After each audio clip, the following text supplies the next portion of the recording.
Hello, everyone. Thank you for joining us today. I'm Val Massey, the head of community for Consortium 9. And with me today, continuing our Meet the Team series, is Heather Brown, who's the head of business operations and also the head of the Brown household. It's not a coincidence that her last name is Brown. She is actually Brooks's wife, but This isn't a nepotism hire. Heather has some real skills. We're going to talk about those today. Let's start with that. You have a degree that had never even occurred to me that somebody would get a degree in, and that is that you have a master's degree in music business. Yep. Went to New York University after working in New York City for a couple years in artist management. I kind of fell into that in a very weird way. And I'm glad I did. I was pretty determined to work with musicians. I was young. I didn't know what the heck, I thought, okay, whatever, I'll do this. I'm 24 years old. This is the only time in my life I can live in New York City. I can happen to work with celebrities, and had a really amazing time. I mean, that's a whole other story in and of itself. And yet, getting paid peanuts, as you do when you're at the bottom of the totem pole, working, for celebrities. So, just figured how can I work my way up? I saw a lot of friends at record labels. They were also taking forever to move up the totem pole, not getting paid a lot, seemed pretty miserable. So thought, hey, why not get a degree? And realized not only was there a degree in music business available, it was right there in New York City where I lived. So I applied, got in, and did that for a couple of years. And yes, it's a co-degree. It's music business, the business of all the things that go into professional music making and producing and labels and all that kind of stuff. But it was also a co-degree with the Stern School of Business. So I took a ton of classes on finance, on entrepreneurship, on venture capital. That's where I got a lot of my exposure to those concepts in reality. And when I learned about venture capital and entrepreneurship from the business side of things, I thought, why am I not doing this? This is what I want to do. This is the exciting part of the world, is, combining music and doing cool new things, starting your own venture in the world. I read an article one time that said, would you let an 18-year-old make life decisions for you? And you're like, no, but that's what we do.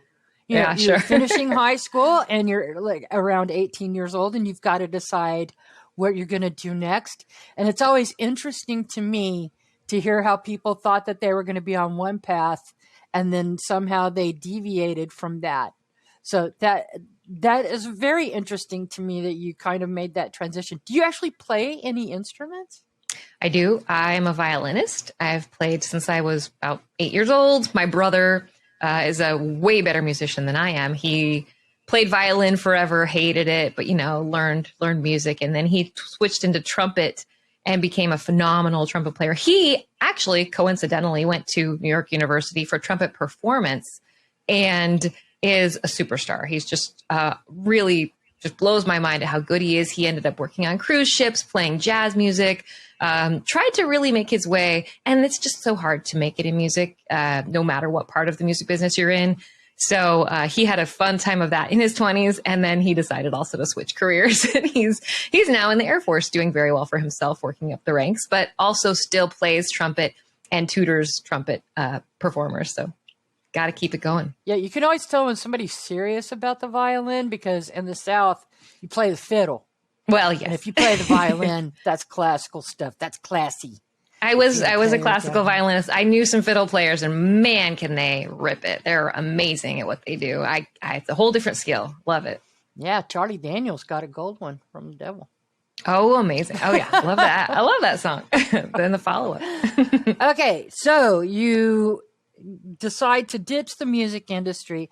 Can you give us like some gossip about, you don't have to mention any names, but like, do you have a horror story from some famous person that you had to remember? Like all the writers, I heard about Van Halen had the writer that when they were playing a concert, in their dressing room, they wanted a bowl of M&Ms, but it couldn't have any brown ones in it. Of course. I know the writer stories. Did you have to meet any strange demands?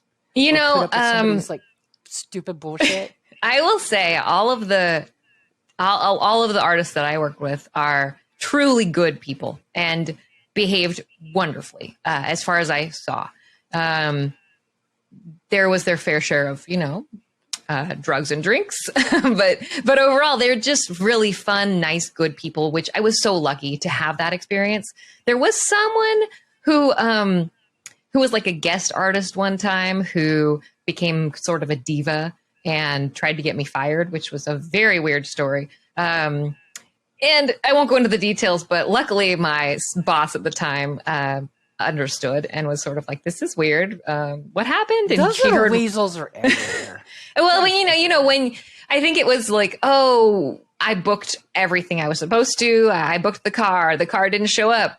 But I got blamed, of course. And, that's New York City, if a car service doesn't show up, I certainly can't drive over there. I had no car at the time. So it was people expecting to be treated in a certain way and then throwing kind of tantrums when they weren't treated as A-listers because they weren't A-listers. And, that's just like the game industry. That's just like the game industry. It can happen anywhere. It can happen anywhere. But no, I mean, that was just a very weird anomaly. And I was really lucky to have not worked around those kind of people. I think if I did, it would be really hard to have wanted to stay in music. And I did. I think it is something I've always sought out, though, is trying to find the people who are really genuine, who are good people. And so when I went into business for myself and working in small businesses, that was always my top priority, is finding the right people to work with and who are part of the team.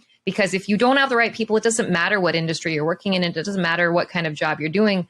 You're usually miserable if you have miserable people around you. And, it just becomes a grind and rip your hair out. And I think a lot of people have been there and hope, some people are probably there still now. So get out of those jobs if you can. And I will say I'm so lucky to have found, especially here at C9, a wonderful, wonderful team. This is maybe the best ever that has been put together that I've been a part of.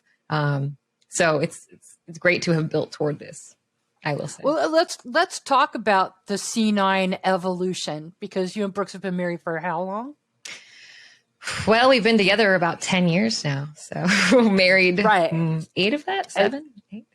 And when you met or when you married, what were you doing and what was he doing? So he was in Los Angeles working with James Cameron as the head of digital. And I was working with a startup called Tribogenics, which developed X-ray software and X-ray technology hardware as well. So I was just, sort of floating around. He was definitely ready. He's like, "Oh, I just started working with James Cameron. I'm on this path." And I was going back and forth. I had left the music industry. But I was still really into startups. So the startup was great for me, but totally in a weird technology field that I had no care about necessarily, but really worked with a great CEO there. And he had a lot of startup experience. So I learned, again, every place I go, you learn more and more about the skills that you're going to need to grow. And after that, it was actually through meeting Brooks, he really encouraged me to start trying to work for myself. He said, "Well, if you don't know what you're going to do, why don't you try exploring opening your own business?" So I started to do that as a part-time thing. I also switched out of that startup with the X-ray technology and went over to work part-time for a friend who had an online business. So I was earning income, but also trying my own thing, setting up websites. And it was one of the hardest things I had done till that point, was really putting myself out there. It's not easy and it's not for everybody. It's, I'm amazed at the people who do that. And people like Brooks who can be out there all the time, who can be on, who can really show up, because I do enjoy that, but it's a lot of pressure and you have to really put a lot of time into figuring out what goes behind that. And I've seen Brooks do that. He does that all the time. He's constantly, there's a lot going on behind the scenes, let's just say. So when I started doing that, I gained a huge appreciation for people who work for themselves. And I was really happy to start my own business. And of course it went up and down. So I found that I love doing my own thing, but I also kind of I really like being a part of a team. And so, me. Yeah. when you work for yourself, you have to create your own team, and you have to have money to do that. So it's really challenging to get that momentum going. And if you can, that's awesome. And if you can't, take a break. Right now, I closed my business. I went through 2 or 3 business variations for myself, and then closed those down when we had our first kid. And I always intended to go back, but pretty quickly after we had our first baby, Brooks left the working world and started working for himself. He wanted to do consulting in the video game industry. So when I went back to work, it was really working with him, and we created our own business, small business, and he was consulting and I was running the business side of things. So I kept going in work. It just looked very different than what a lot of people do. Okay, so you guys wake up one day and Brooks says, hey, I had this idea for another company. Come with me on this journey. Let's go do this thing with crypto and NFT. Were you, yes, honey, I am 100% behind you? Or were you, let's explore this a little bit? Well, the story, the way you told it, would have been, I would have had certain reactions, but it didn't quite happen that way. It was Brooks is the idea person. I mean, every week a new idea. Oh, I thought about this thing. What do you think about that? And this other side of the world, this other idea over here.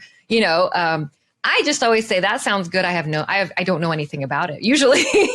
And I come in from the business side and I say, well, would it work? It really is how would that work? And I ask those pestery questions. I've heard you ask me that before too. It's a great question to ask because it makes you think, how are we gonna do this? It makes the creatives step back and I will say Brooks is not always happy to hear those questions because they shouldn't always be the first question. To be fair, they shouldn't always be the first question.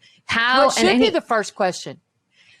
The first questions should be around exploring the idea, about the potential, about talking to people in the space, and asking their thoughts. And that's I think where he has those instincts. So what he does is he, what he did with this business is it was one of the many ideas. Oh yeah, I thought about this idea, and guess what? I talked to someone about it, and they thought it was a good idea. And I said, oh, that's great. That sounds awesome. Cool. And I didn't hear much about it for another couple of weeks until he went on and kept asking people in the crypto space and talking to folks who might have had tangential, mostly crypto experience, and saying, hey, how would this work? Would this work? Or, not the how in terms of, let's get to the details like I asked, but hey, in general, like what's the big picture ideas? How could we flesh this out? What do I not know about crypto? Because he had a lot to learn about crypto.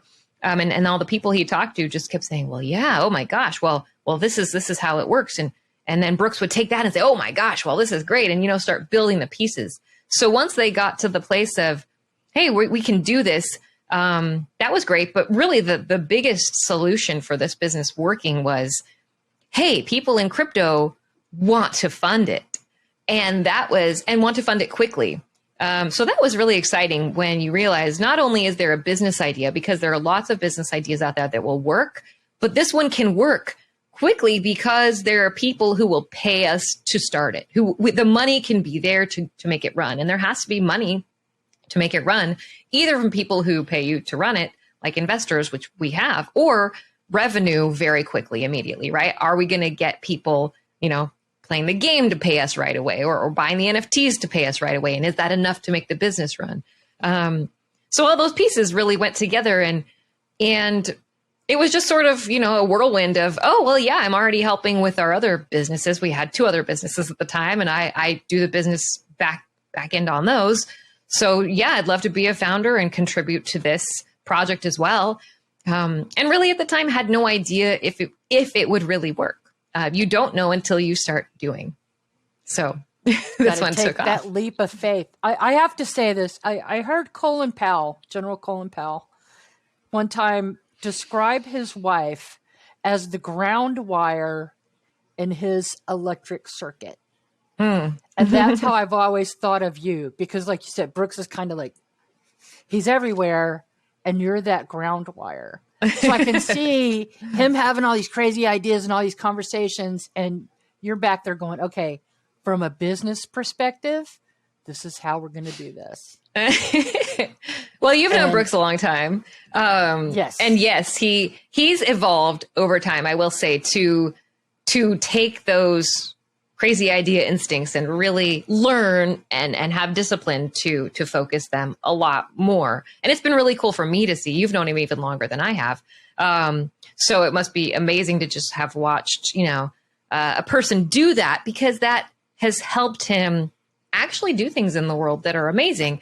And I think what I do, I think I can be that person to ground him in many ways. But more than that, I think we work together really well because we know we have the same values and the same goals. We care about people, number one, and we care about doing really great things in the world. And not being scummy, let's say. Like these are the very core values, I mean, that we have in business. But when we come back to those business decisions, if I come in and I say, this is what's going on, XYZ, he trusts that I am not just asking pestery business questions for the sake of it. He knows that, okay, this is important because it's helping the business do what we want to do in the world, or it's treating people correctly or well. We actually pay our people well as we can. And that's from all the startups I've worked with. It's better than any startup I've worked with, because that's our highest value, is knowing that we need people to be taken care of and care about the business in return. So that's, for example, one of the many things. I think that, am I grounding? I feel like I have more of that energy. Probably. I certainly have less of the crazy idea energy right now. So yeah, I think that might be an interesting analogy to put. Although, I don't know. For some reason, when I hear those analogies, it always puts, I don't know. It's just a weird thing, because you never get to meet Colin Powell's wife, right? You never get to hear who she is, but it's important, I think, probably to who that other person is. So it's interesting to hear those analogies. I don't know.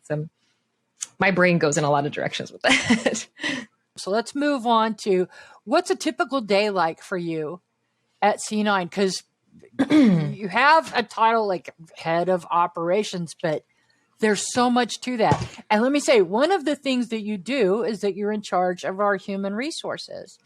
Besides the HR stuff, like what's a typical day like for you? What do you do day to day?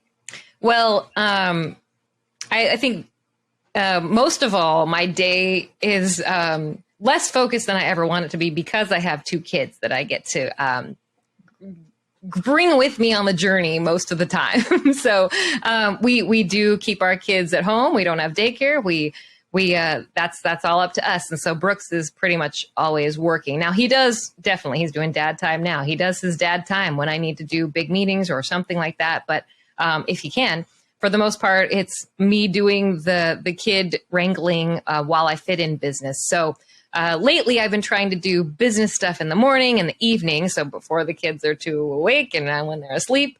But sometimes during the day it happens. So what do? I work on things like contracts. I make sure people, get health care, get their paychecks. We got to make sure the banks are all working correctly and all the money's flowing. I work with the accountants. I also work really closely with legal. So I work with Jay Comas, head of legal and business development. and whatever support he needs. And we work together a lot. You know, the legal, the business, they got to work together. So we meet regularly. We talk about whatever needs to be handled from those sides of things. And we try to figure out a lot of solutions. So keeping the business running is a lot of, working on contracts that revolve around people. So that's employees and things like that. But it's also around fundraising. It's around the next round of, bringing on advisors. And then it becomes, okay, people management. A lot of people come to me when they have sticky problems with the business, or they're just sort of stuck. They can't figure out how to communicate, or how to get a situation is a little wonky. And so mostly I just try to keep that stuff running. I'm not a HR professional, quote unquote, but I do have a knack for helping people work well together, and also seeing that, especially in our business, I think we're really lucky. There's people want to work well together, but it just happens that, we all are working in different parts of the world. We all have different backgrounds. We're of different age groups. Sometimes, our innate sense or way of communication is not someone else's. So it's really bridging those gaps and trying to make sure, hey, someone was upset about this, or hey, did you realize? Let's try it this way. Trying to see through those problems and create solutions for folks is part of what I do. Brooks one time told me I'm prickly. He said, "You're prickly, I'm prickly, but you're never prickly. Like you're just very calming." It's like, okay, I understand you're upset. Let's look at what the problem is. Tom Hatton in the YouTube channel has a question for you. Okay. Are you a bookworm like Brooks? What's the most inspiring or impactful business book you've read? So I am an English major in my undergraduate degree. So yes, love books. I'm a little bit the opposite of Brooks. He loves philosophy books and some nonfiction. I don't dive nearly that deeply into what you see behind me. However, I love fiction, and he has a small smattering of fiction here. So we have quite a collection of different types of books in our house for different reasons. I'm not really into too many businessy books. I've read a bunch of them, and I just take the little ideas that pop out, and then I pass them along, to someone else. I haven't found any that are just mind blowing, but I will say when I was younger, when I was just out of college and I didn't even know where I was going, and maybe I still don't, but I sort of do now. Before I even got a job in the music industry, I found a group. I guess it's called Road Trip Nation, and they're still around. I'm shocked. I looked them up before this interview because they created, I guess they had college kids or kids just out of college who took an RV, and they went and interviewed CEOs around the country, just saying things like, hey, the question is, how do you know where you're going? How do you know what your direction is? What's the path? And pretty much all of them said things like, you just have to kind of trust your gut. You have to, if you're feeling something's right, go that direction. If you're feeling something's wrong, try something else. And I was always that person of following your gut, but that there were DVDs and that book that really hit home of just sort of like, what, if these successful people do it this way, there's no reason I shouldn't continue to do that and be even stronger about that. Listening to your inner truth really is what it is. Sounds cheesy. I know. No, but it's absolutely true. I think a lot of people make grave mistakes when that little inner voice is telling them, hey, this isn't right for you, or right, you're absolutely on the right path, and they don't listen to it. Everyone has moments of not listening to that voice. And sometimes it doesn't have disastrous consequences or even major consequences, but they add up, and it can make your life feel just blah. If you're just, I see people ask advice a lot of others, and they ask for, what should I do? Should I do X? Should I do Y? And they're not asking for usually the logical. They're not asking, oh, well, what is the law? Or what is what is the reality of the situation? If I choose this job, what will I be doing? They're asking other people to answer that inner voice question, which is, oh man, I really want to have this great job, but I should have that other better paying job, shouldn't I? And that's really a question that no one else can answer for you. You have to answer. You have to feel really the reasons why. And I was so lucky when I first went to university, when I was getting out of high school, I had 3 amazing college choices. And they were very different from each other. One was an Ivy League school. One was UC Berkeley, where I ended up going. And one was, it was NYU. It was, I was in the acting program. I could have been an actor, which I thought was my dream. And so I was like, okay, well, should I go to this Ivy League school? Should I go be an actor forever in conservatory? Or should I just go to UC Berkeley, which is really near home? I mean, it's an amazing university, but why shouldn't I not go there? So then I ended up visiting all the universities. And I came back and I talked to one of my teachers and I told him the story about all the visits because he asked me. And he stopped me at the end and he said, Heather, I wish you could have heard your voice when you talked about UC Berkeley. You lit up. You loved it. And what does that mean to you? He pushed it back to me. And I hadn't considered that as part of my main decision-making process. I was like, oh, isn't that the extra thing? Shouldn't I be thinking about the checklist of all the pros and cons? But no. And that was the first time I made a major life decision for myself that was based on, my truth. And a lot of people didn't understand it. And a lot of people thought I made a mistake. Why didn't you go to Ivy League University? Well, how could you pass that up? That was one of the many things. But that's my biggest advice to everybody is if you need a book, find books that tell you to do that. but really, it's just really learn to listen and then listen. Because it's learning to listen. And that's how that person taught me to listen is what lights you up? What makes you feel excited? What's that click, the switch? And if you don't know that for yourself, get other people to get that feedback to you. Say, am I excited about this or am I not? If you need that. We had an intern at one of my previous jobs. Consequently, it was like, here's my kid. He has nothing to do this summer. Yeah. Give him something to do. Okay, well, what does he know how to do? Nothing. I don't know. They had him sit down with the QA team and start testing. Mm-hmm. This young man who had only ever played video games, he'd never done any kind of quality assurance or anything like that. He was a bug magnet. Oh my goodness. He could play for 5 minutes and find something that was broken. And after a short time, he learned to actively look for those things. He learned how to document them. Mm-hmm. And I told him, this is your special gift. Yeah. This is what you could do as a career, is learn this quality assurance stuff. Again, it might not be something that's even on your radar, but you discover it, you find people who help you bring it out of you. Yeah. And that's awesome.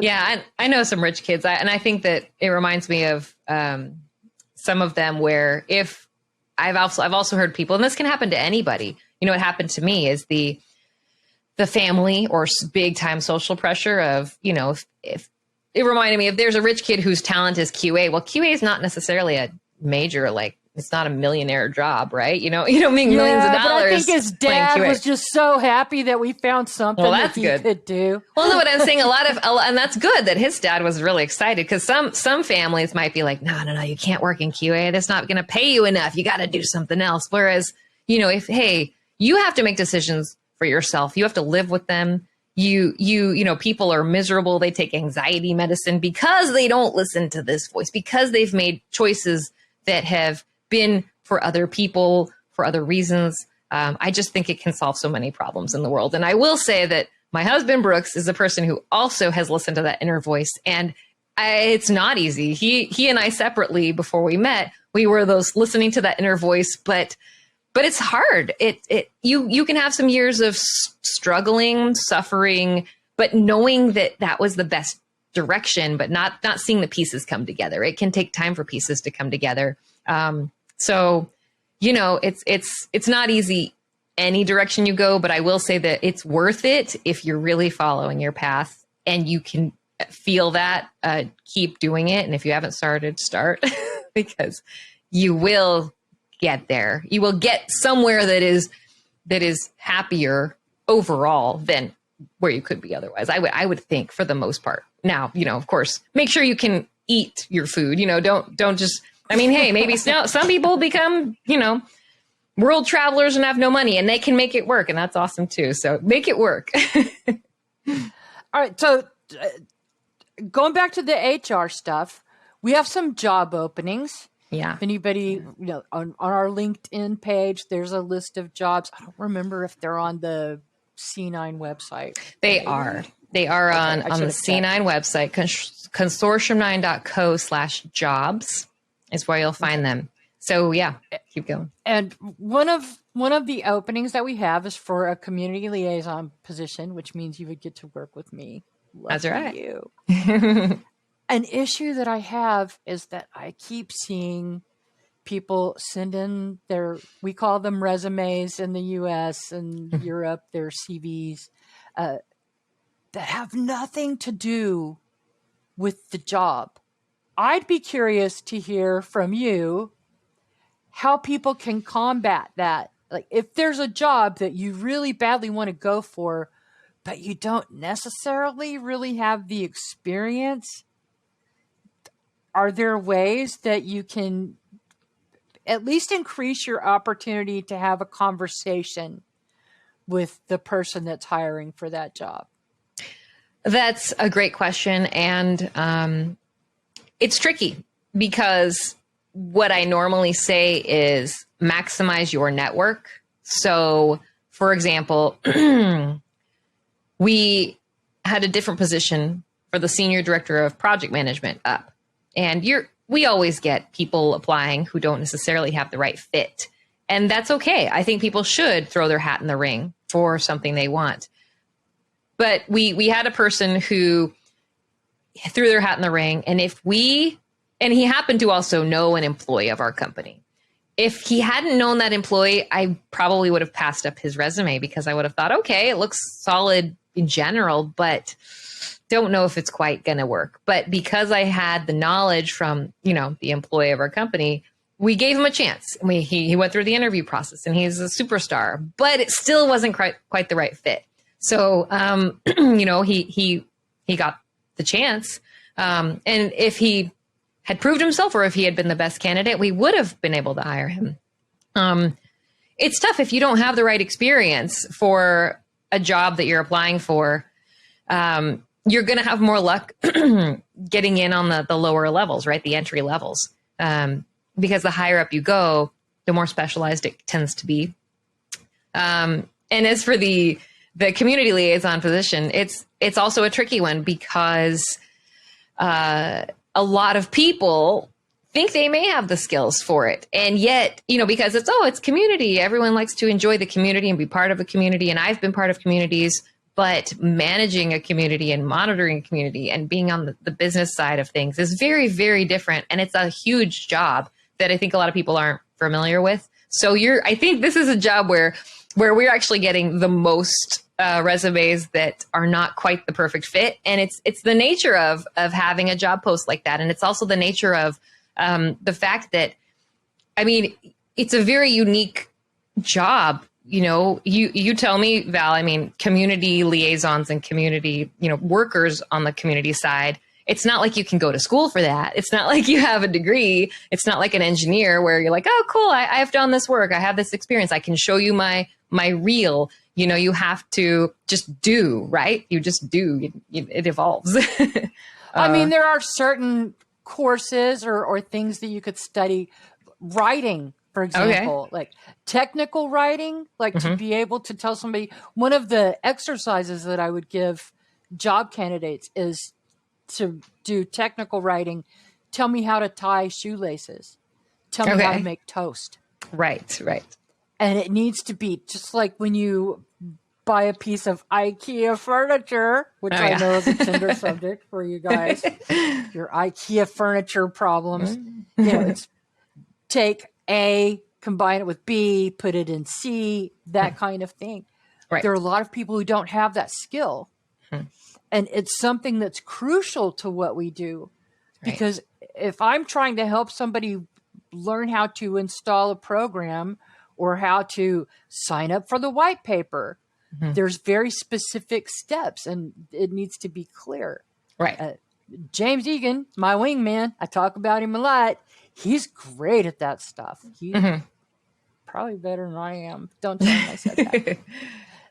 No, but yeah, communication, like written communication skills. There are some hard, facts that can help and some hard skills. And yet it's tricky because, coming from a person who is, has an English major, has experience with those communication skills. It's hard to get it across in a CV. It's hard to get it across, in any way. I would say, a great thing that people do is have your own website that demonstrates your experience. Put it on your resume, on your CV, go to my website, or, a lot of people go to my LinkedIn. That's great. But if it's not going to demonstrate your skills, like the ones you're talking about, Val, that's a hard thing to demonstrate. But I'd like to see, okay, put a website together, show me examples of when you solved a problem for a community member and how it worked out. Because I bet you would love to go to that website, Val, and you'd love to read and see, oh, wow, this wasn't, this was the problem. This is the communication that happened, obviously redact and cross out any personal information. But yeah, that would something that gives the interviewer, the potential, supervisor, something to look at. If you can't, I think in our job recs, we don't have people submit a cover letter because it's a lot of work, because it doesn't necessarily give us a lot. But if you have that website with your demonstrated work, then that's something for us to look at, and it can be included. I can see a difference too. And if somebody that I am hiring for a communications heavy job, I can see the need for a cover letter. Whereas if somebody's a Web3 programmer, I don't think he would need a cover letter. Yeah, and that's fair. We haven't actually, we're just getting our job, process started, our hiring process. So this could be, see, look, Val and I are solving this right here. We may include a cover letter for this job. I now get to go and make sure we can do that in fresh teams. And my wingman, Rick, will help help us figure that out to see how we can incorporate that. Because if that would help, that's something we should do for you and also for these candidates. So another tip that I heard from someone whose title was career passion coach. How fancy is that? Said when you look at a job listing and they say, for instance, one of the skills that they want is adept with Photoshop. Anyway, so say that one of the things on the job listing says adept at Photoshop. Put that in your CV. Yes. Make that a bullet point. Take it directly from the job listing. Yeah, Make sure I do think it's obvious. Yes, of course. Yes. Yeah. Make sure you can do something. But if you are quote unquote adept at Photoshop, yeah, it's not a bad thing to paste it directly from the job listing. A lot of people don't personalize their resume and CV for every job application. But really, if you want the job, you should. And that's a lot for some people. I know it takes time. I did it myself when I was submitting resumes for jobs. It's a grind. It's a full-time job in and of itself if you're trying to get a new job. But the more you personalize those, not only the cover letter, but those actual points on the CV, you're totally right. We are looking for those things. We are looking for those words. And on our end, we actually are people looking at the resumes, but many companies don't even have people. They have, the computer programs that just scan. If you don't say Photoshop, if you don't say, certain things that's on the job rec listing, then you're automatically not even going to ever be shown to a person. So absolutely, that's a great tip. And I would agree with it. Knowing everything that you know now, and it's been a little over a year, just a smidge over a year since the company started. Yeah.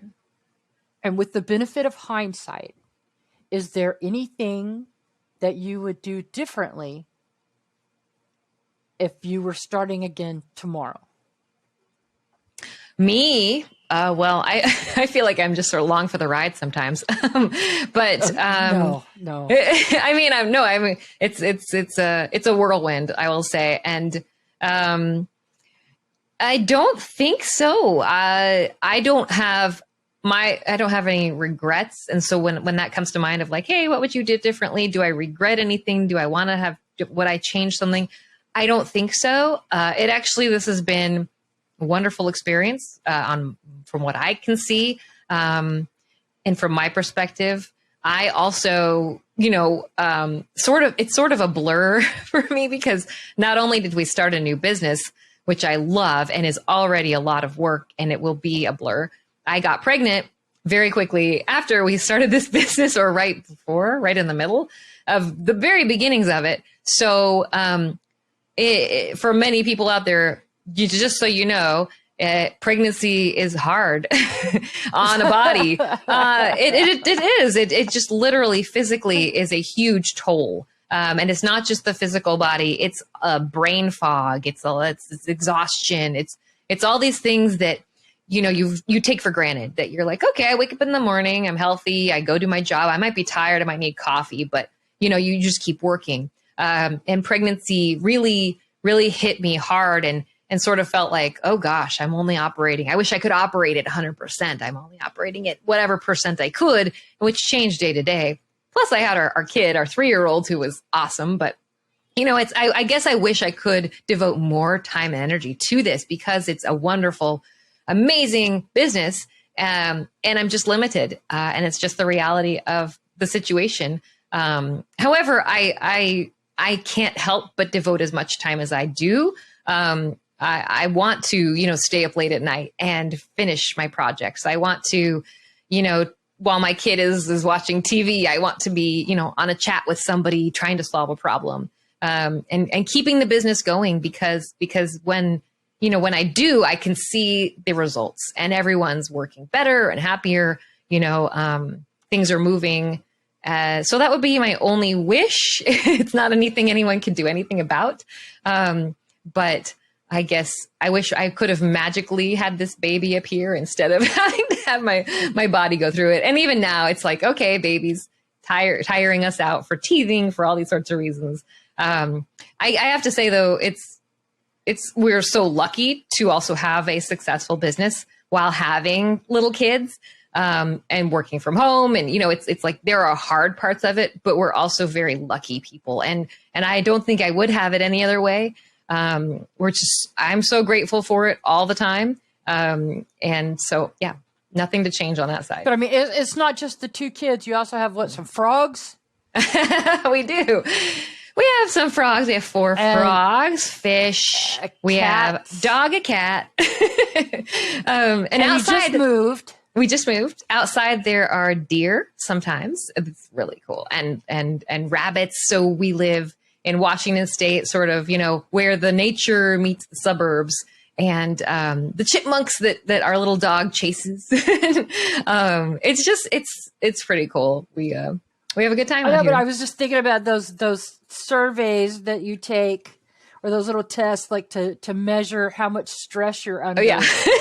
And yes. It's like, you could tick all the boxes. I know. It's crazy. Brooke says it's life on hard mode in a video game, analogy. we are in life on hard mode. And it's true. It's, if we were checking those boxes, we would check a lot of them. And so, yes, we are constantly under a lot of pressure.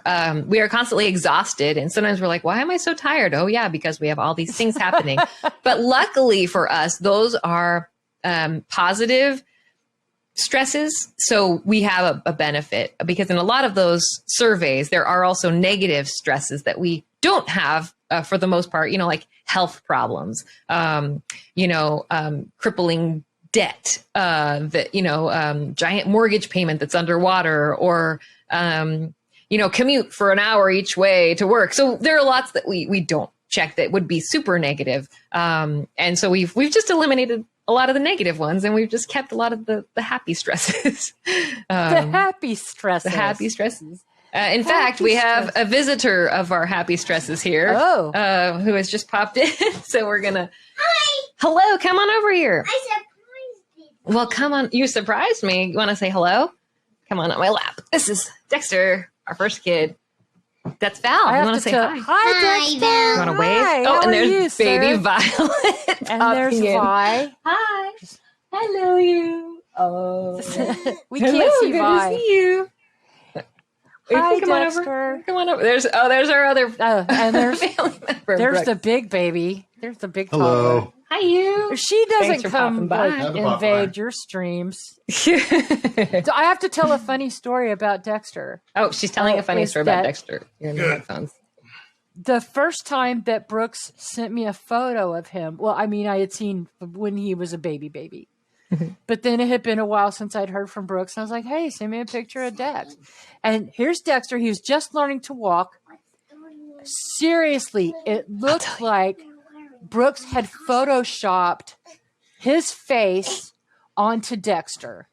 Spitting image. And I was like, oh man, what kind of BS is this? Come on, like send a real picture. And he's like, no, that's really him. And then I showed it to my daughter. I was like, look at this picture of Brooks's kid. She goes, is that photoshopped? And I was like, no, that's really the kid. He does look Dexter looks a lot exactly like his dad. Dexter looks a lot like Brooks. He That does. is Dad's heart. That is the dad. That's Play-Doh heart that you made for him. Will you guys go show him that Play-Doh heart? I'll be there soon. All right. Yeah, no, he it's funny. He's getting tall too, like skinny and tall, and just we'll see. I think he's going to take after his dad quite a lot, and he's really good at video games.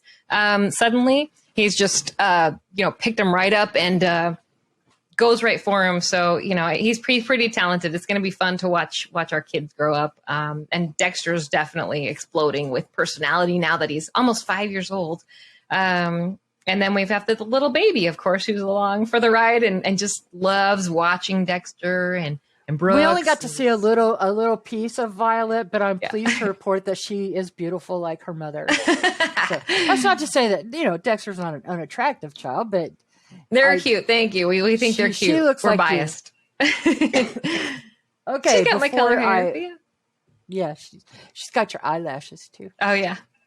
Any closing thoughts before I start having a coughing fit? So I probably should sign off. Oh my goodness. No, take care of your allergies. Thank you for having me, for listening. If anyone is interested, I mean, in what we do, we have the talk with the community. I'm not in the community in Discord. That is one thing I have limited myself on. I don't have too many time Dear or Heather energy. letters. I just Too many Dear Heather letters. There'd be a lot of work for me to do. But also, I really love the community, and so if anyone ever, is curious, I mean, send it through Val and James and the community folks, and let me, I'm sure it'll bubble up if there's anything. But honestly, I do the behind the scenes work. It's if you're this kind of person, it's a lot more exciting than any other company I've worked in many ways. But many people, like the creatives, they're like, oh God, we're glad Heather's here because I don't want to have to deal with that contract or that financial thing. At least not the details and the weeds. And so I love supporting these amazing folks who are making this phenomenal thing that is being made on so many levels. Just the art, the creation of the world, the story, and the putting the pieces together to make it look beautiful and to communicate out there. I'm always amazed at what everyone else is doing in the company. And I'm so lucky to be part of it and just support that from, the foundation is really, really the big piece that I have here, and making sure the blocks are on the walls so they can move forward without it all falling down. So And we appreciate you for doing those things. Oh, thanks. I'll So be here. next week, speaking of creatives, Yeah. our next Meet the Team episode is with Micah and Nathan. Some of you who are frequent in our Discord may know him as the keeper of the Library of Babel. So right. he's our showrunner, and that's going to be fun. Immediately following Micah's Meet the Team episode is our next AMA. So Brooks will join in, and we'll do an AMA for about an hour. Watch our announcements channel and our social media for date and time. And Heather, thank you. This has been a delight. Thank you, Val. I had a great talk. I appreciate it. I appreciate you. And thanks for being here. Likewise. Subscribe to our YouTube channel while you're here. Just hit that subscribe button. Bye. Bye, everybody. Thanks.